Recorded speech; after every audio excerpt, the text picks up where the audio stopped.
All right, I'm just riding around the backside of the home farm looking at some corn. This is no-tilled and some vetch, and it looks pretty good. Got a couple, you can see there's a couple spots here and there that don't have some on the inrows. We did get a big rain after this, but you see where this inrow right here is just on this edge, but the rest of the field looks pretty good. It's not really worth coming in to just get a couple bare spots here and there and tear up a whole bunch of corn just to get a couple extra kernels up. So I think that'll field to be all right. Everything looks good on it. The home field, the vetch was really thick here. We did have a time getting it in there. I mean, this is the first year we've done vetch, but I've kind of learned how to do it for next year. You definitely don't want to put vetch in heavy ground. You want to put it on a little bit sandier ground to make it a little bit easier to plant through the tall vetch. Ground's a little bit softer underneath. On some of our ground that we got it on, some of the field's heavy, some of it's sandier soils, and it definitely did better on the sandier soils where the planter can push through 3-foot vetch plus the ground than pushing through the bottoms and the heavy stuff, in my opinion. I mean, this is the first year we've done it, so I think we learned that much anyway. Let's see. It would probably be best to wait for a rain on the vetch, soften everything up, plant it first available time you can after the rain. Once it dries up enough where you can get in there to plant it, seems like the planter pushed through a lot easier. Or you can run over it with a turbo till in one pass, but that defeats the whole purpose of going in there no-till. But we'll see how it does. I think it's still going to yield very well. I'll show you my farm. My farm, I did have to replant the front 2-3 fields. They're clay. The back part is good topsoil. Came up beautiful. The front part, it just had a heck of a time getting the seed down in there and everything. I did go back and replant them, and the new replant looks awesome. But it was after the vetch had already been pushed over, killed. We got a couple rains on it to soften it up, and it actually came up beautiful. So that tells me if I ever do it there again to wait till the little bit of moisture in the soil on those clay pieces. That vetch was very tall. I think that stuff got 3-4 foot before we went in there. I mean, it was impressive how tall it got, but the taller it is, the better it is for holding nitrogen, but because it holds nitrogen in the stem all the way up. But the problem is, it just, when you got to plant through that thick stuff, that's a lot. So we'll see how it goes. Everything's starting to look good. I'll show you the first field that I planted over here. There's the first field of corn that we planted.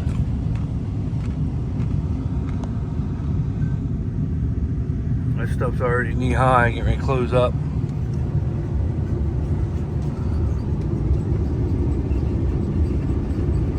But it looks damn good. I'm going to start dribbling at some point.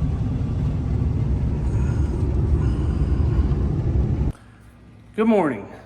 It is Tuesday, the day after Memorial Day, so I haven't posted or videoed anything.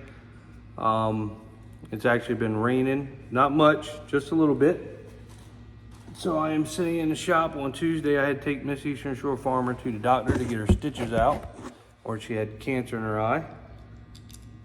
So everything turned out pretty good.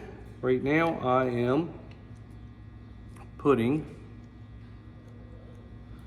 T's on my drop nozzles. Before, just picture these not on here. So before it was like a single thing. Now I was dropping them before, dropping nitrogen down the center of the row.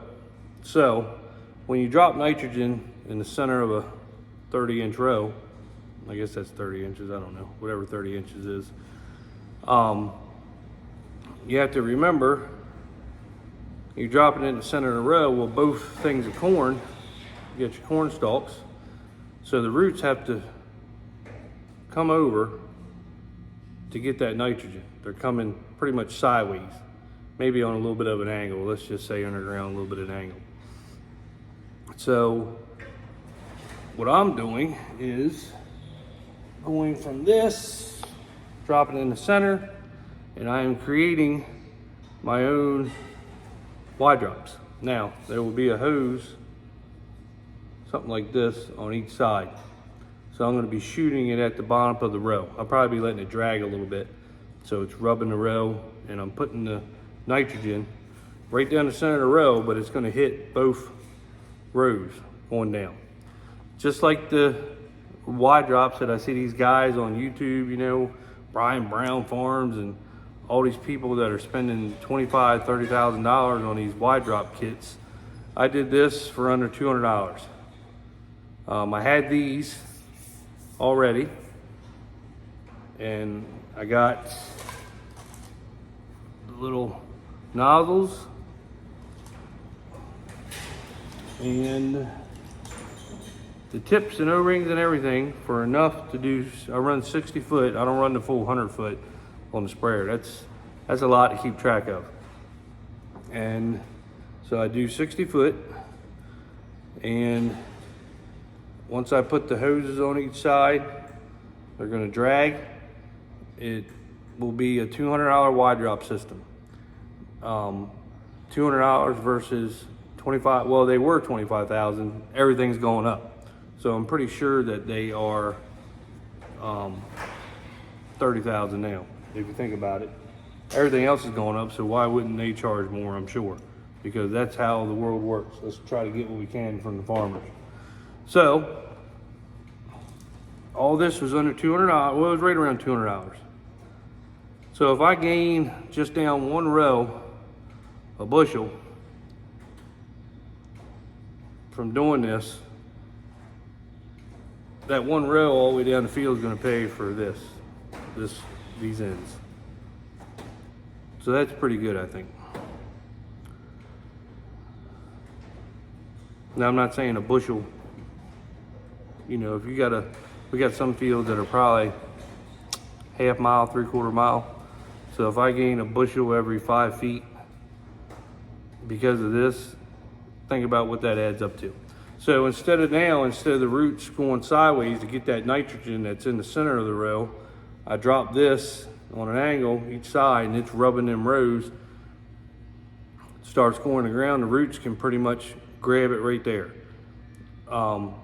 You know, it takes a lot of energy for them roots to grow more. You're wasting the nitrogen and the energy and everything else for them to have to go way out 15 inches. Each one of them's going 15 inches in the center of the row. And if you think about it, each one of them's only getting so many gallons of nitrogen because both sides are trying to use that one drop that you did, that one line that you did down the center of the row. This way, it's coming out of the same nozzle, splitting it. So if I'm doing 20 gallons an acre, at least each side's getting that 10, they're using it right away. It's not sitting in the middle of the road with the sun. They're not fighting for it, trying to get it. I feel like it's gonna do better. Maybe it's dumb, I don't know. But for $200, I think it's worth a try. So I got these little ends. Well, with these ends and them, it was $200. So I'm pretty happy, and I think I feel like it's gonna work. So let's just, it ain't gonna help, it ain't gonna hurt it. If anything, I think it's gonna do better than what it was doing. I feel like it's gonna do better than what it was doing. And I'll probably start next week, beginning of next week. Like I said, it's been raining, not a bunch of rain. Some people, I think, said we got 1.5 inches in 3 days. It's been that perfect, steady little drizzle. It's supposed to warm up, I think, to the 80s by the end of the week. So it's gonna be, corn's gonna start like taking off. And you can see right now, Some of the corn is probably getting knee high, shin high, somewhere around there. Most of it is that I planted. And it's starting to pick the 2x2 up that I got out, that I put out with the planter. So it's really turning on right now. I mean, you can just see the difference in it and the stage at it. Once it hit that 2x2, man, it is really taking off. So I'm gonna let it use that up a little bit, and I wanna kind of wait till the last minute. You know, the taller the corn gets, the more you tear up, I guess, as you're turning, but you're gonna do it anyway because you gotta go out there and feed it. So you're gonna tear up corn. When I started doing all this back in the day, I used to worry to death about tearing corn up, but then you gotta come to the realization that you're driving through a cornfield with a sprayer, you're feeding it, it's gotta get done. You pretty much don't tear much corn up going down the rows because you're running it, it's just on the turn rows.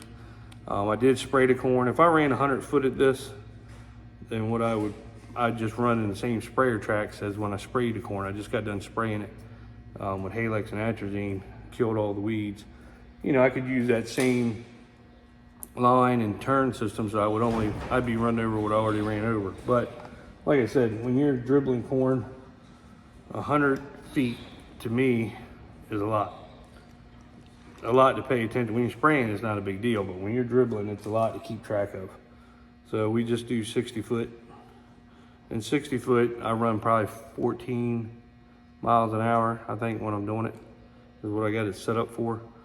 So you can cover acres very quickly with 60 foot at 14 miles an hour. It doesn't take me no time at all to do it. I just wish I had a bigger tank. 1,000 gallons, it might sound like a lot, but not when you're rolling it out. So I think you can do 50 acre loads. So, but I'm just piddling today. I'm gonna get all these together and then come up here early tomorrow morning and probably put the hoses on. I gotta go get some little clamps for them because I don't want to take them apart because just in case I want to use them on something else. They're already set up. So, and plus some of them are probably rusty or frozen there from the nitrogen over the years, so I'll probably break more than it's worth to take them apart. So that's what the job is today, just getting ready to dribble. Everything's looking good. The beans are coming up excellent. Like I said, I haven't videoed one thing. We haven't really done nothing all weekend because of the rain. So today is kind of just getting some things ready for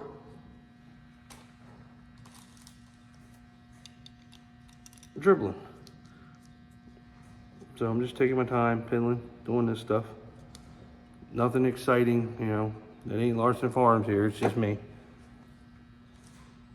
Them guys are actually hiring more help just so they can go video and letting everybody else do the work. I don't have that convenience to do that. So yeah, that's all that's going on. So I'll video whenever something else comes on. You know, I got thinking, and them guys paying, they must just be big, huge, rich people, because $25,000 to me, that's a tractor payment or a combine payment. Or it just blows my mind that people can pay that much money for a simple Y drop system, something they only use very little. I mean, if you think about it, 25 to 30, well, it's probably, like I said, it's probably 30. You can go buy a daggone knifing machine for 40 with a 2,200 gallon tank on it. A used one, yeah, not a new one. So don't be in the comments saying you can't. I've seen used ones that are pretty decent, but the same thing with a knife machine is, I do like that they put them in the ground, but you're still putting it in the center. I want to be next to that row. I don't want any wasted nitrogen. I want everything to be right up against that corn all the time. So when it works, when I get done, we'll see how good it works. Hopefully it works good. I don't see why it wouldn't. It's basically the same exact thing as what they're using. When you look at what they're using, theirs looks fancier, but if you think about it, it's practically the same exact thing at the end of the day. But it's $29,800 cheaper. So we'll see. I mean, this is just time, but if you watch them guys, the time it takes, they got to build brackets and crap to put on their machine and redo this and redo that if it doesn't fit. I don't know. We'll see what this does anyway.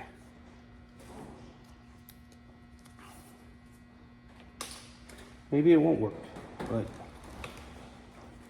I think it's going to.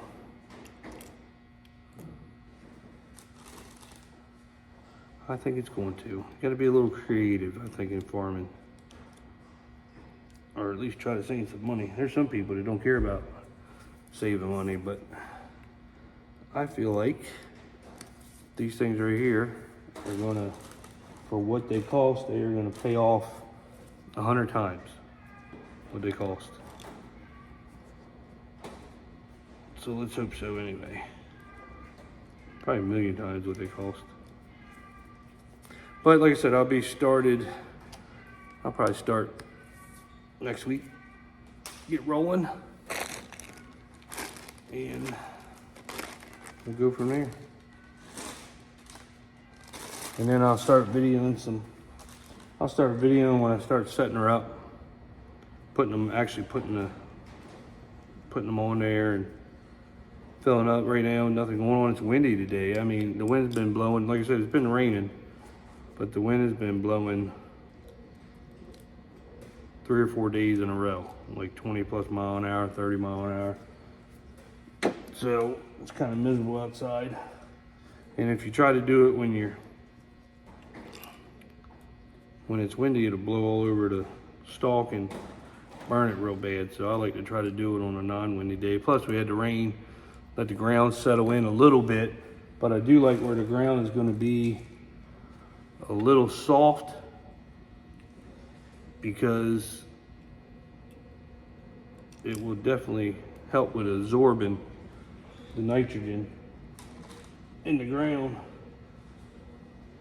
for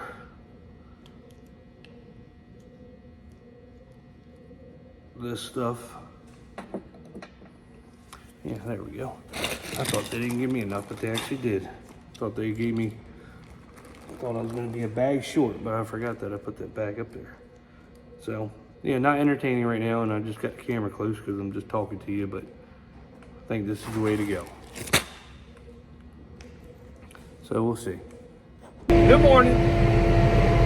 Cleaning out the tips. Don't worry, it's just water.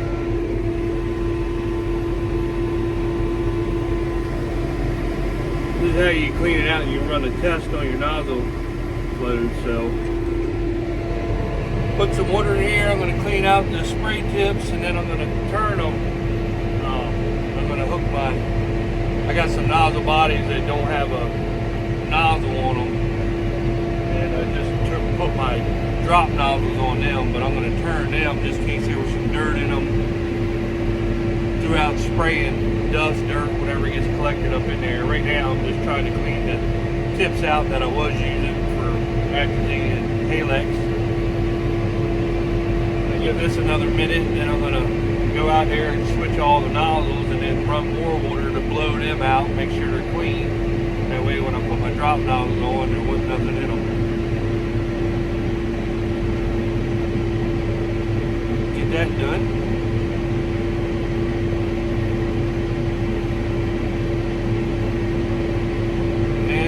Switch her over. I got all the ends on. The hoses are a little bit turned because they're brand new. A little bit of heat, stretch them out. And it's supposed to be bringing me some nitrogen today, so I'm going to at least get that cornfield right there done. Make sure everything's working right. See how it goes.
dropped too long.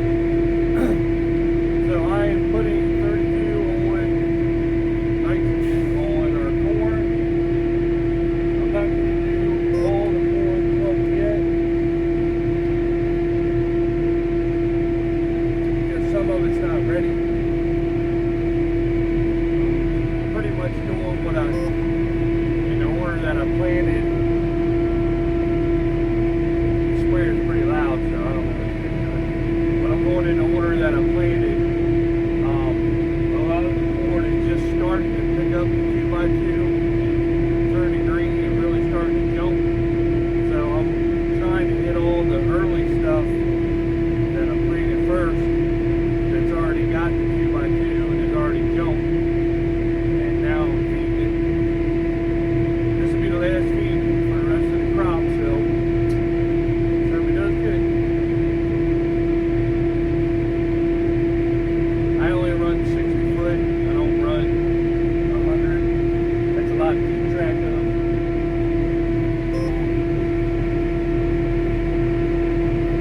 I ain't running every corn, but I wish we could put it all down at one time with nitrogen somehow, and that way you don't have to come back and run over it. But I think it always needs a second feed, no matter even if you put it down early with anhydrous and whatever a lot of these guys do. It just seems like it needs that. It gets to a stage where it needs a little feed.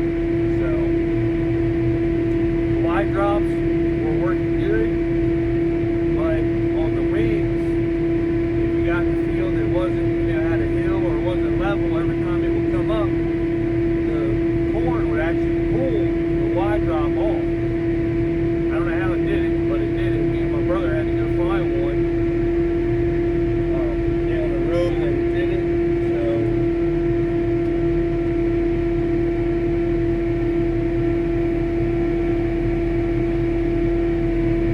So I left the wide drops on the back because that seemed to be working pretty good, and I took them off the wings. That way when it comes up, I didn't have any more issues. I put the strings back on, and it seems to be working pretty good. So at least I'll get some idea. I think there's 1, 2, 3, 4, 5. I think there's 6 rows, 6, 8 rows that have the wide drops of